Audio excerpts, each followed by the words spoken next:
Džiaugiuosi, kad likote su mumis po reklamos. Tęskime laidą. Neseniai Lietuvą sudrebino mega žvaigždės Kylie Minogue pasirodymas. Kviečiu iš arčiau pasigrožėti puikaus pasirodymo akimirkomis ir įvertinti Italijos mados guru Domenico Dolce ir Stefano Gabbana specialiai siūtus sceninius kostiumus pasauliniam atlikėjų turui Aphrodite Les Folies.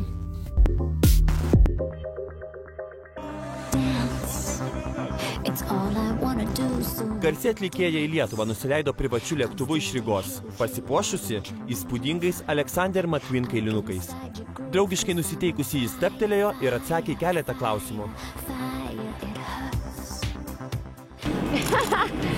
No, to be honest, I'm very excited to be here. I can't wait to do the show tonight and to meet you all, basically.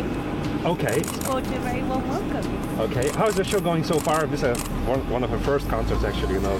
Yeah, we're it's our big show, so it's quite near the beginning, but it's going very well and the reaction has been fantastic, and really it's one of the favourite moments for me is to come to a country I haven't been to before and to experience the night together. So What do you know about Lithuania?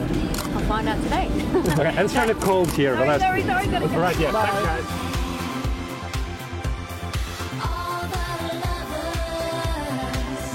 Here we go. My stage awaits. Woohoo! Now you're European.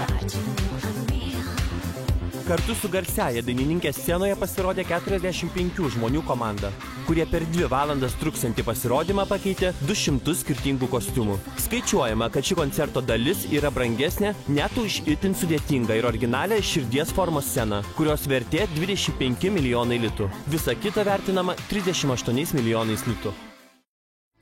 Kylie visada buvo mūsų mažoji princesė ir ne dėl to, jog mes dirbame kartu, o dėl mūsų siejančios draugystės. Dirbti su Kylie visuomet labai lengva ir paprasta.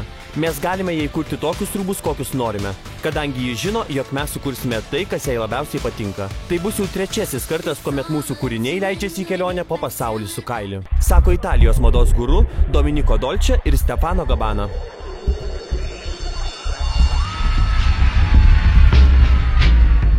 Duodama interviu vienam žurnalui, Kylie prisipažino, jog niekada nenustos būti pamaiva ir net išėjus į pensiją sako išsitrauksinti iš spintos savo senus sceninius kostiumus bei plunksnas.